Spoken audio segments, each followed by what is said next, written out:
Pushkin. Hey, Happiness Lab listeners, Dr. Laurie Santos here. We have some great content lined up for you this fall, starting with a special 3-part collaboration with the Sesame Workshop. Patience is a virtue, but if you can't wait, then you can listen to all 3 episodes right now, ad-free, by subscribing to Pushkin Plus on Apple Podcasts. That same subscription also gets you exclusive access to binge all 12 episodes of Paul McCartney's new podcast, Pushkin's hit podcast The Dream, and more. Sign up now on our Apple Podcast show page or at pushkin.fm/plus.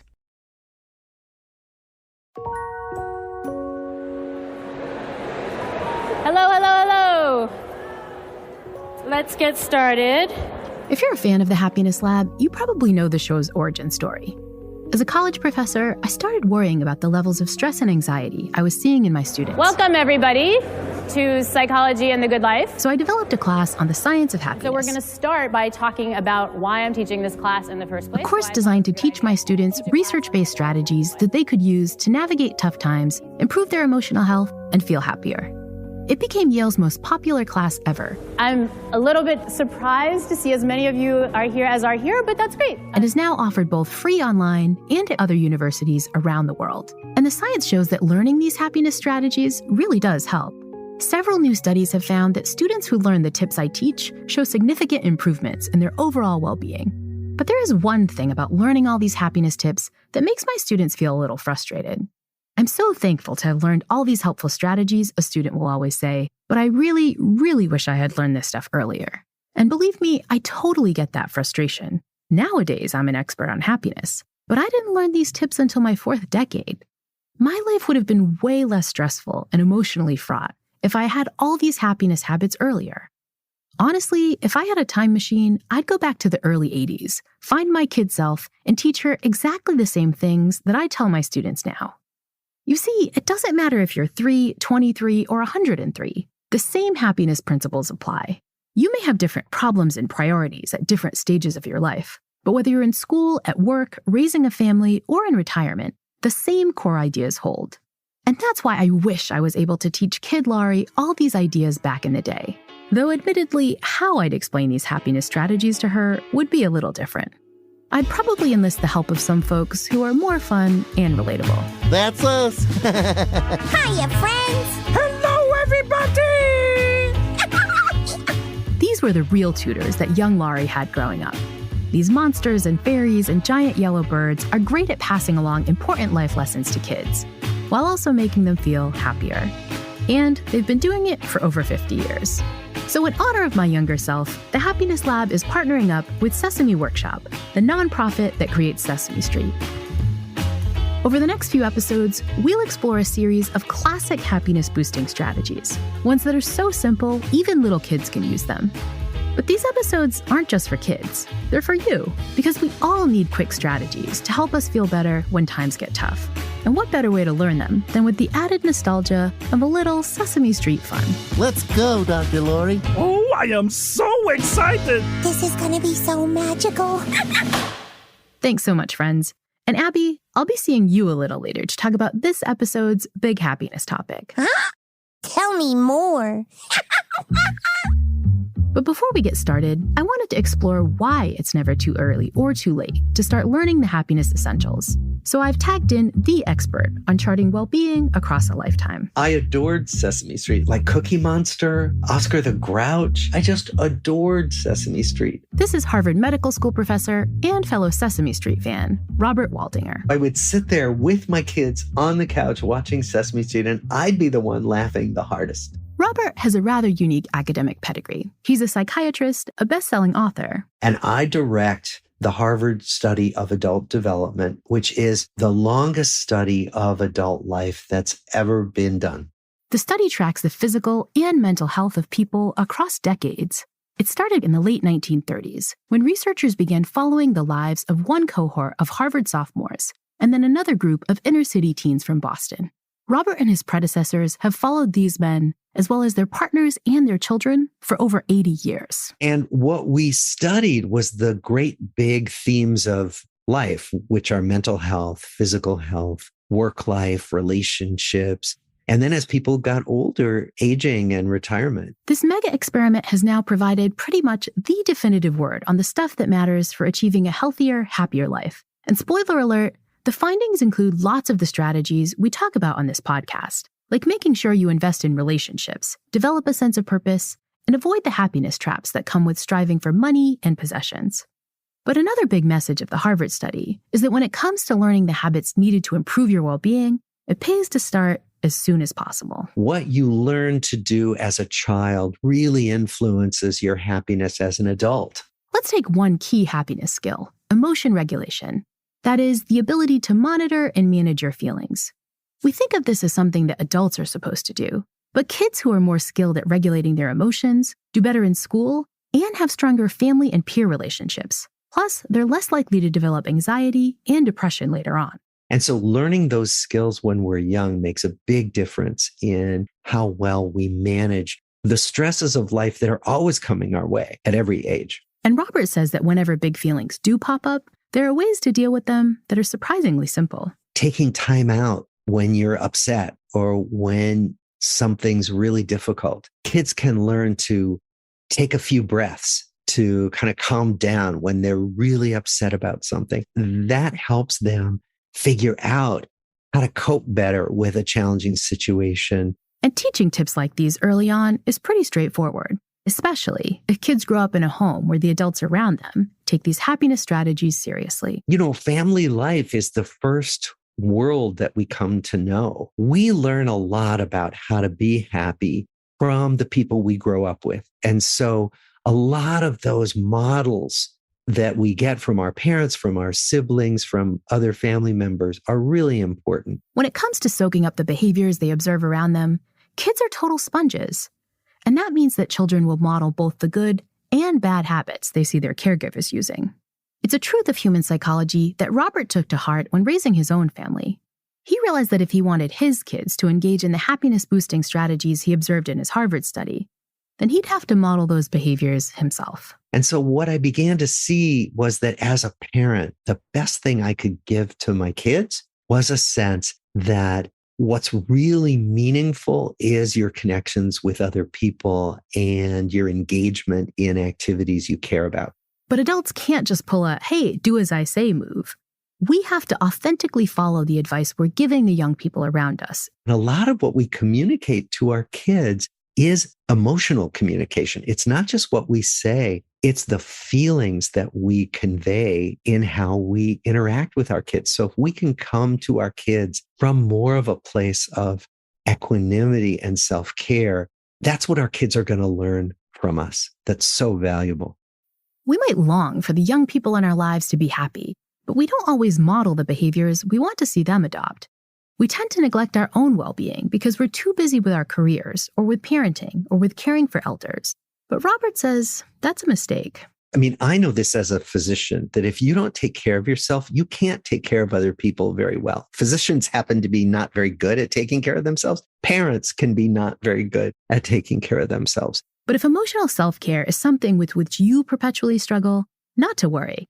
The science shows you're not doomed to repeat this cycle endlessly. We used to think that once you got to be maybe in your 20s, you were cooked, you were done, your personality was set. And now we realize that there is so much growth and change that happens over adult life. The Harvard study of adult development found that participants were able to build new friendships and learn new skills well into old age. And I've seen the same thing myself. I've gotten thank you notes from students of all ages telling me just how quickly they were able to put new happiness strategies into practice. And what that tells us is that there's always the possibility for new things happening in your life and for developing new skills. And so if developing new skills is why you're listening, I'll get going and kick off this new season with one of Robert's favorite happiness-boosting practices, a change to our thought patterns that's so simple, everyone can try it. And I'm going to tell you all about it with the help of the folks at Sesame Street. By the way, did I mention that we have a letter of the day? It's the letter G! Yay, G! And why is G today's letter of the day? Because the rest of the episode is about powerful thought change. It's called gratitude, the simple act of noticing all of life's blessings. Because the letter of the day is here! G! If we can remember what's right, and particularly what's right about other people, it can really change our mindset. And with that, literally make us feel better and literally then make us physically healthier. As we go about our daily routines, moving from one task to the next, it's easy to switch into autopilot, to forget all the things that are going right, which is bad enough. But an even bigger problem is that when some annoyance or hassle in life disrupts our routines, we definitely tend to notice that. So why do our minds zero in on the hassles in life? And how can we shift our focus to gratitude instead? Well, I've got just the Sesame Street friend to ask. She's someone who finds magic in the ordinary. Please welcome my fabulous fairy friend, Abby Cadabby. Abby, there you are. I love that you poof in like that. You're already bringing the magic to our podcast today. Hi, Dr. Lori. Abby, I noticed that your face is all scrunched up and that your arms are crossed. How are you feeling? Not so happy. Nothing's going right today. So you're feeling grumpy. Yes, I'm grumpy. It started when I wanted a banana with my breakfast, but my little brother Rudy ate the last one. He didn't even know I wanted it, but still, no banana for me. And then, when I was getting dressed, I couldn't wear my favorite sparkly socks. Do you know why? Why? Because they were in the dirty, stinky laundry. Oof, sounds like you're having a rough morning. Yeah. And I can't find my lovey. Wait, have you seen him, Dr. Lori? He's a frog, Prince. And he's got a tiny crown, and there's a little grape jelly on his belly. No, Abby, I haven't seen him. Ugh. See? That's why I'm grumpy. I understand why you're feeling grumpy, Abby. That can happen when things don't go the way you expected. Yeah? How about we try an activity to help you feel a bit better? I think you'll like it. It's magical. Wait, that's it! Magic! I'll use my magic to make my grumpies go away. Wait, Abby, that's not what I meant. I was actually talking about gratitude. Okay, here goes.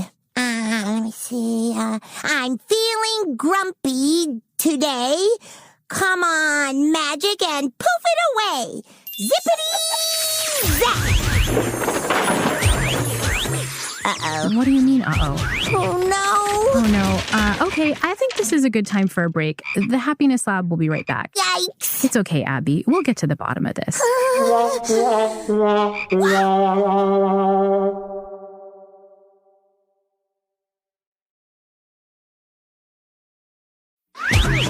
We're back, and things are... Ooh, Dr. Lori, watch out for those bananas. Bananas? Yeah, I guess things are bananas. Wait, Abby, why are there bananas all over the studio? My spell, it's making things worse. Oh, that's itchy. What's itchy? Oh, my sparkly socks, they're on my feet now, but they're so itchy and scratchy. Oh, I just gotta scratch. Oh, they're so... Abby, I don't mean to interrupt, but is that a frog in the studio? Prince! Dr. Lori! It's my lovey Prince! I found him! That's great, but isn't he supposed to be a stuffed animal frog? Magic mistake. Oh, I better go catch that frog. Oh, I wish these socks weren't so itchy. Oh, Prince, come back. No. Don't you do that. No, don't go through that door. Prince! And there she goes. Well, as you can tell, we're still a bit caught up in the hassles this morning. So while Abby hops off to catch her frog, I think now is a good time to welcome our next guest, a champion of noticing the good things in life. I was walking across our campus this morning and I was just appreciating the huge old trees on our campus and they just were bringing me this joy. Sarah Aljo is a professor of psychology and neuroscience at the University of North Carolina at Chapel Hill. Sarah is an academic expert on the science of gratitude, but she's also skilled at noticing good things in her own life, whether those things are the trees she sees on her commute to work or all the kind things people in her life have done. My sister sent me a text this morning and it was like perfectly timed. I was like, she's so great. That's what I love about her, right on time. But Sarah admits that focusing on the blessings in life doesn't always come naturally for us. There are so many opportunities for negativity. Our minds spontaneously gravitate to all of life's hassles. Those missing socks and lost stuffed animals tend to naturally capture our attention. It's a tendency that psychologists call the negativity bias. And the negativity bias feeds on itself. Focusing on the hassles can become a vicious cycle, one that makes us feel grumpy, but also has a negative impact on the people around us. If you step back and think about it, other people's emotions affect us all the time. And so that means that our emotions affect other people too. And so it really can spill out and spread. So how can we prevent this storm of negativity from hurting us and the people we care about? We need a little dose of G for gratitude. We need to notice the good stuff in life. But how do we do that when everything feels like it's going wrong? Sarah says the first step is just to hit pause. And that's really hard for people to do, especially when it feels like a cyclone of really bad stuff happening. Pausing allows us to redirect our attention. It helps us divert our minds from all the stuff that's going wrong so we can ask the question, what's going right? Okay, well, wait, there was something good today. What was the good thing? What are just like right in this moment? What is one thing that I appreciate? And that gets us to the next step of experiencing gratitude, noticing. If we don't notice, there's no gratitude. That's the bottom line. If you have any chance, I guess, of increasing your gratitude, it has to be through just taking a moment to notice. It can often be hard, especially for kids, to take a breath and notice the blessings that are out there. And that, Sarah says, is where parents come in. They can help kids find the good stuff. Of course, that doesn't mean dismissing or diminishing the negative stuff that someone is experiencing. A cyclone of bad things may really be happening and probably doesn't feel all that good. But we can still point out some stuff that's going well in the midst of a bad situation, if we stop to take notice. Feeling thankful makes us happier and less stressed in the moment. It also comes with a host of longer psychological benefits. People who self-report experiencing gratitude are more satisfied with life and less depressed. They sleep better and have better connections with the people they care about. And that's actually one of the reasons that I've been studying gratitude for so long, is that it can really be so good for shoring up our relationships. Sarah's research has focused a lot on the social benefits of gratitude, especially those that come from acknowledging the nice things that people do for us, like Sarah did earlier with her sister's well-timed text message. You know what's going to happen? I'm going to call her this weekend because of that feeling of gratitude. Gratitude often causes virtuous cycles like this. Feeling thankful prompts us to act in ways that increase the bonds we have with other people. It's why Sarah proposed what she calls the find, remind, and bind theory. The theory goes something like this. When we take time to find examples of the nice things that people do for us, that can remind us that we matter to the people around us. As soon as we notice that someone's done something nice for us, it can really draw attention to the fact that we have people in our lives who pay attention to us and care for us. And that reminder that we matter can prompt us to better bind to the people we love. Gratitude really motivates us to make sure that those people who just made us feel good really understand that we like them too. Sarah's research has shown that gratitude can also lead to more pro-social behavior. It motivates us to spontaneously do kind things for the people we love. And those are just the kinds of things that we want in our families, right? Is to really have each other's backs. It's one of the reasons that Sarah thinks all families need a little more gratitude, not just noticing the world around them, but specifically noticing the good deeds that one relative might do for another. And it does take a little bit of a commitment, but one of the nice things about family is that we can kind of reinforce those opportunities through ritual, for example. That might be parents introducing a gratitude practice at dinner. Before we eat, what's one thing that went well today? Or was there someone who did something kind for you today? Parents can also model these practices themselves. If your child did something that you appreciated, even if it was something they were kind of supposed to do anyway, take time to notice and appreciate that behavior. Sarah's work shows that such acts of gratitude won't just feel good, they can also lead to an upward spiral that makes it easier for other family members to notice blessings too. Parents have an opportunity, I think, to help lay the groundwork for helping kids learn how to cultivate gratitude in their lives. When we get back from the break, we'll learn other practical ways we can put these gratitude strategies into effect, even during times that are particularly stressful, or just frustrating and itchy, and ribbity, as it were. Abby and I, and maybe Prince, I'm not sure. We'll be back after the break.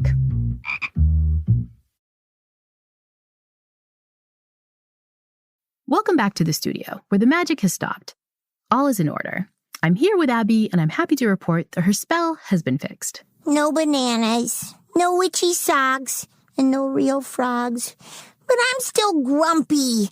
I'm happy that my spell is fixed, but why did it get all messed up in the first place? Sounds like today had some ups, like fixing your spell, and some downs, like, well, everything going wrong this morning. But instead of focusing on the ups, you're still stuck on the downs, on what the grown-ups might call the hassles. Yeah, I don't want to be grumpy anymore. I think I know something that might help. And I'm telling you, it really is magical. But I tried that already. Magic didn't fix my grumpies. Well, it's a different kind of magic, one that doesn't include any spells or wands. I'm talking about the magic of gratitude. Gratitude? What's that? Gratitude is when we see and notice things that make us feel happy, the ups. Like how I'm grateful that I get to make a new episode of my podcast today. Or how I'm grateful I got to see a really cool tree on my walk this morning. Oh, yeah, trees are the best. When we notice what we're grateful for, it can help us get through the day. Noticing and appreciating the things around us can make us feel happier. Why don't you give it a try? What's something you're grateful for, Abby? I think I need a little help. Of course, that's what I'm here for. What's something you can see that makes you feel happy? Oh, I see a plant. That little green one over there in that yellow pot. I got one just like that in my garden. Oh, I love being in my garden with my plant and flower friends. It's great, Abby. Nature is something to be grateful for. Okay, let's try again. What do you hear? Okay, I hear birdie chirps. That's a bird's way of saying hi. Oh, aren't animals magical? They are. See, you're grateful for animals. How about one more? What's something you can touch? Oh, my lovey prince. I'm grateful I can give him a big hug whenever I need, like now. Oh, and I'm grateful that he's not a real frog. Yeah, I'm also grateful for that last one. But see, Abby, by looking around and using your senses, you came up with 3 wonderful things to be grateful for. Yeah, and if I keep looking around, I'll be grateful about even more things. And then poof, my grumpy day will really go away. Oh, great idea, Dr. Lori. I gotta find more things to be grateful for, like my sneakers. Oh, and these cool microphones. Oh, and this shiny door handle. And oh, what's over there? I think I'm grateful for that. Wait, Abby, that's not exactly what I meant. And there she goes again. What I was trying to tell Abby before she zipped out is that we can also be grateful for people. As psychologist Sarah Aljo explained, noticing and appreciating the kindness of others can increase our sense of belonging and our happiness. And this positive feeling that someone has our back can be especially important when we're facing tough times. And not just the missing sparkly sock mornings, but those times that truly challenge us to the core. So while we wait for Abby to come back, let's chat with someone who's observed the way that gratitude can increase connection within families and communities during the worst of times. Being grateful is looking at the situation and the experience for what it is. This is Rocio Galarza. It is looking at the challenge and acknowledging that there are challenges, there are difficulties, but also looking at the good, looking at the kindness, looking at the good things that are happening around us, not as a way of avoiding the challenge, but as a way of taking a break and energizing ourselves to be able to cope with the challenges and the difficulties. Rocio is the vice president of Sesame Workshop's Social Impact Division, a group that works to help families who are going through stressful situations. So those are not only the stressors of everyday life, but they're huge stressors. We're talking about substance abuse, homelessness, hunger, community violence. I mean, there's so many stressors that we're supporting them through. To face challenges as complex as these, Rocio says that families need to go back to the basics. They need simple and easy-to-remember strategies to take care of themselves. And many of them do use gratitude as that strategy. The first benefit gratitude provides in tough times is a much-needed infusion of positive emotion, which is important, because we definitely need positivity and self-care when we're facing challenges. We sometimes think that being strong is pushing through difficulties, right? I just have to get through this and I'm just going to face it. But we all also need times to energize. And gratitude is one of those strategies that help us do that and help us do that in a very practical way. But the second benefit gratitude provides is the one I was trying to tell Abby about. Feeling grateful for other people can help to reduce our sense of loneliness. One of the biggest challenges for families when they're going through big difficulties is feeling alone, is really feeling isolated. Remember Dr. Sarah Aljo's Find, Remind, and Bind idea? Noticing the blessings that other people provide can make us feel more connected. And during challenging times, that can remind us of all the friends and family members who really do have our backs. That's when you start discovering the people around you that are there for you. When Rocio was developing a set of Sesame workshop materials dealing with grief, she met many families who'd lost someone important. But rather than dwelling just on their loss, she noticed that some families tended to focus on the folks who'd helped out, people who showed up to watch their kids or help with dinner. Even though there's really difficult moments in our lives, there's always goodness and kindness around us. Rocio was surprised by the resilience of these grateful families, and just how often they were able to notice good things and particularly the good people in the midst of their grief. And so it was really special because it was gratitude that they had in the moment, but also this collective sense of, oh, this happened to me too. I wasn't alone in having this experience. But acknowledging the good things in life when you're at your lowest point isn't easy. We can feel like we're drowning in sorrow. And Rocio says that's why it's so important to learn the skill of gratitude as early as we can.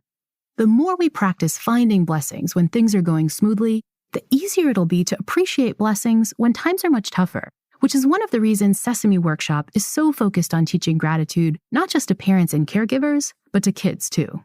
Being able to have gratitude as part of your toolkit from the very beginning, something that becomes just part of the things that you do, that we just practice, is something that we can give them for the rest of their lives.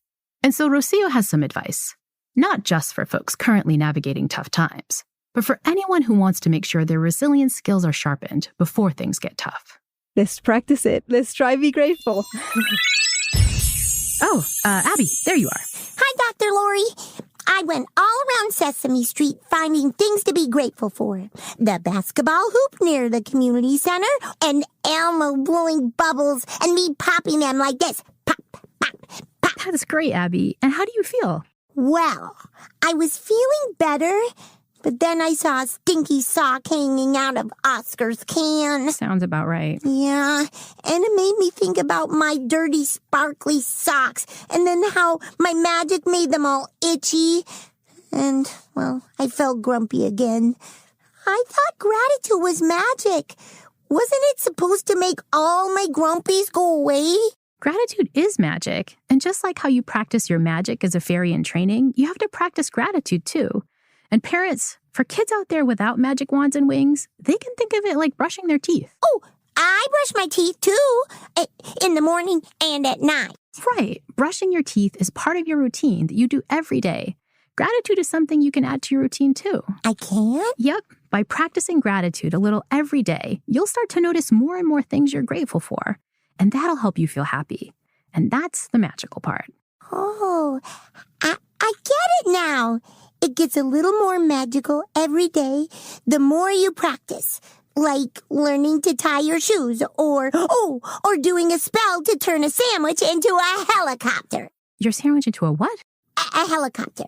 You know, for when you need a yummy lunch that travels well. Right, of course. Maybe you can make me one someday. Oh, I'd love to. I just gotta keep on practicing that spell. It takes a lot of tries to turn a pickle slice into a propeller. I'm sure. But speaking of practice, I've got something we can practice together. Here are some things you can say each and every day to help you appreciate the things and the people around you. Are you ready to try? Ready. Okay. Who's one of your favorite people around? Ooh, my brother Rudy. Great. Now think about Rudy and finish this sentence. Rudy is kind to me when he... Rudy is kind to me when he... when he helps me in the garden. He helps me water the flowers and feed the birdies. And when we're done, we make mud castles together. Oh, I love playing with my brother. See, doesn't it feel nice to be grateful for family? And we can be grateful for friends, too. Oh, yeah. I'm grateful for all my friends. Elmo and Big Bird Bert and Rosita and even Oscar. Oscar, the grouch? That's a fun gratitude challenge. Can you think of a time when Oscar was kind? That's easy. It is? Yeah. Oscar is kind when he takes care of his pet worm, Slimy. Oh, he just loves that little worm. See, we can even be grateful for grouches. Who knew? Thanks so much for practicing gratitude with me, Abby. I think that's our show. Whoa, wait. I got one more thing I'm grateful for. What's that? For learning a new kind of magic. The magic of gratitude. And for you, Dr. Lori, for teaching it to me. Oh, thanks, Abby. Twinkle out!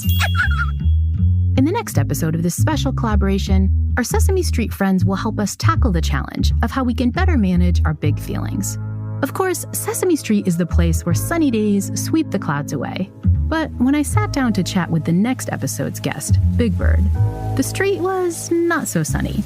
Isn't that right, Big Bird? That's right, Dr. Lori. I was excited to roller skate around Sesame Street today, but now it's all rainy and wet outside and I can't skate anymore. What strategies should we use when our plans get thwarted and big feelings like disappointment or even sadness and anger come up? To find out, be sure to come back for our next special Sesame Street episode, all about feelings. I feel excited to hear it. Me too, Big Bird. Me too.